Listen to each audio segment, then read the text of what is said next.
जय शनिदेव, जय हिंद। नमस्कार दोस्तों, आपका श्री हरि कृपा चैनल में स्वागत है। दोस्तों, आज का हमारा विषय है कि कुंडली से जानिए फ्री में धन किसको मिलेगा, जीवन का रहस्य। इसके बारे में आज हम चर्चा करने वाले, विश्लेषण करने वाले। अगर आपने चैनल को सब्सक्राइब नहीं किया तो पहले हमारे चैनल को सब्सक्राइब जरूर करिए, बेल आइकन को दबाइए, लाइक करिए, शेयर करिए। और हमारी जानकारी दोस्तों समझने के लिए हमारे वीडियो को पूरा देखिए, अंत तक देखिए, तभी आप हमारी जानकारी समझ पाओगे। क्या है दोस्तों कि दुनिया में अभी ये जो चल रहा है एक कलयुग है, और कलयुग में हर व्यक्ति को ऐसा लगता है कि मैं अमीर बनूं, मेरे पास पैसा है। और खासकर लोगों को ऐसा लगता है दोस्तों कि बिना मेहनत के पैसा है, कम काम में ज़्यादा बेनिफिट मिले, कम काम में उनको ज़्यादा तनख्वाह मिले, ज़्यादा उनको वेतन मिले, क्या और वो जल्दी से जल्दी वो सारी दुनिया की सुख सुविधा का उनको उपयोग मिले और वो जल्दी से जल्दी अमीर बने। हर व्यक्ति को ऐसा लगता है, चाहे वो इंसान हो, चाहे कोई हो, औरत हो, चाहे मर्द हो, कोई हो। कैसा है कि देखिए, और ये सच बात है, स्वार्थ होना भी चाहिए, और जो हमारी इच्छा होती है हमारी इच्छा पूरी भी होनी चाहिए, क्योंकि जब तक इच्छा पूरी नहीं होती तब तक जीवन का कोई मजा नहीं है दोस्तों। ये हर व्यक्ति की चाहत है और ये सही है, इसमें कोई भी गलत नहीं है, ठीक है। लेकिन हर व्यक्ति को दुनिया का हर सुख नहीं मिलता दोस्तों। किसी को कम सुख मिलता है, किसी को ज़्यादा सुख मिलता है, किसी को एक सुख मिलता है, किसी को एक सुख नहीं मिलता, क्या। और दोस्तों, मेरा जो कहना है कि जो भी व्यक्ति को जो भी सुख मिल रहा है, चाहे कम मिल रहा है चाहे ज़्यादा मिल रहा है, वो उसको अपने भाग्य से मिल रहा है, क्या। उसका जो भाग्य है, उसका जो पिछले जन्म का जो पुण्य है, उसका जो माँ बाप का जो पुण्य है, उसके दादा दादी का जो पुण्य है, उसके भाग्य से उसको ये सुख मिल रहा है, ठीक है। अभी किसी का ज़्यादा भाग्य पावरफुल है तो उसको ज़्यादा सुख मिल रहा है, किसी का भाग्य कम पावरफुल है उसको कम सुख मिल रहा है। लेकिन दोस्तों, कुछ लोग ऐसे बोलते हैं कि हम मतलब अपने अपने कर्म से हम अमीर बन रहे हैं, इसमें भगवान की कोई भी सहायता नहीं है, इसमें भगवान हमारी कोई भी मदद नहीं करता, हम अपने अपने कर्म से अमीर बनते हैं, ऐसा कुछ लोगों का कहना होता है। लेकिन दोस्तों, इस बात को मेरा नकार है दोस्तों, मैं इस बात को निगेटिव बोलूँगा, क्योंकि दोस्तों इस बात को मेरी मान्यता नहीं है कि हम अपने कर्म से अमीर बनते हैं। ये इस बात को मैं सहमत हूँ कि कर्म की भी आवश्यकता होती है, 50% कर्म 50% भाग्य, दोनों के भी जीवन में आवश्यकता होती है। लेकिन आप जो आज बने हैं, ठीक है, आपको लग रहा है कि आप आपके कर्म से आप कोई टीचर बने, आपको लग रहा है कि आप आपके कर्म से आप पुलिस बने, कोई सांसद बना, कोई एमएलए बना, कोई मंत्री बना, क्या कोई अफसर बना, लेकिन आप आपके कर्म से बने, आपको ऐसा लग रहा है दोस्तों। लेकिन इसमें भगवान की कृपा भी आवश्यक है, क्या। इसमें भगवान की कृपा है, इसी वजह से भगवान ने आपको काम दिया है कि आप उस पद पर आप बैठे हुए, आपको मान सम्मान मिल रहा है, उसमें आपका भाग्य, आपके माँ बाप का पुण्य, आपके खानदान का पुण्य और आपका पिछले जन्म का भाग्य और भगवान की कृपा, ये भी उसके साथ जुड़ी हुई है, क्या। ये नहीं भूलना चाहिए दोस्तों, क्या। ये क्या है कि साइंटिस्ट का जमाना है, साइंटिस्ट के जमाने में जो लोग हैं वो भगवान को भूल गए। लोगों को लग रहा है कि सब कुछ साइंटिस्ट है और भगवान दुनिया में नहीं है, ऐसा जो साइंस को मानने वाले लोग उनको ऐसा लग रहा है। लेकिन ये दोस्तों सब झूठ है। जो कोरोना आया था पिछले 1-2 साल में, कोरोना ने पूरी दुनिया को हिला डाला, क्या। भारत को ही नहीं, पूरी दुनिया को उसने हिला डाला कोरोना ने, और बता दिया कि सबसे बड़ा भगवान है, सबसे बड़ा डॉक्टर नहीं है, सबसे बड़ा भगवान है, सबसे बड़ी सरकार नहीं है, क्या। ब्रह्मांड को चलाने वाली शक्ति सबसे बड़ी है, इंसान से बड़ी कोई शक्ति और इस दुनिया में है, ये कोरोना ने बता दिया दोस्तों। अब कौन अपना है कौन परा है ये भी बता दिया। लेकिन अभी कोरोना गया, लोग भूल गए। हाँ, साइंस ठीक है, साइंस की का दुनिया में साइंस की जरूरत है, मैं नहीं बोलता कि जरूरत नहीं है, साइंस की भी जरूरत है, लेकिन भगवान को नहीं भूलना चाहिए, क्या।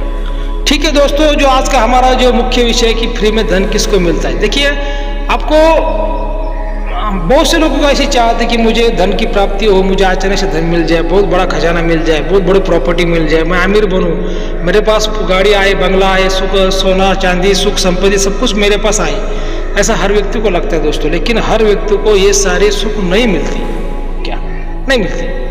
तो ये जो धन का सुख है, अभी क्या है कि अभी दुनिया में धन है तो दोस्तों तो आप कुछ भी पैसे से आप जो चीज़ आप खरीद सकते हो, ये भी बात अभी कलयुग में सच है, ठीक है, पैसा ही सब कुछ है।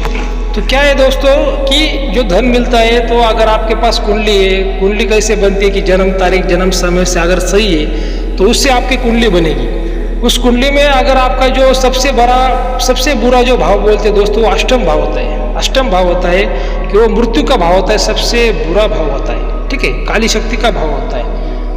तो जो अष्टम भाव है कुंडली का दोस्तों, उसमें ही आपका खजाना छुपा हुआ है। क्या उसमें ही आपका खजाना छुपा हुआ है? जो सबसे बड़ा बुरा भाव है उसमें आपका खजाना छुपा है। तो अष्टम भाव को देखना चाहिए। आप कहीं भी जाते हो, कहीं भी ज्योतिष के पास जाते हो, या आपको ज्योतिष हो या कुछ आप उसकी नॉलेज है, तो आपको कुंडली का अष्टम भाव देखना है। और अष्टम भाव में कौन सा ग्रह बैठा है, शुभ ग्रह बैठा है या पाप ग्रह बैठा है, उसको देखना है। ठीक है, पाप ग्रह भी हो, अगर आपके वो खुद के राशि में है, खुद के उच्च राशि में है, अच्छी डिग्री में है, तो आपको वो अचानक से धन की प्राप्ति करेगा।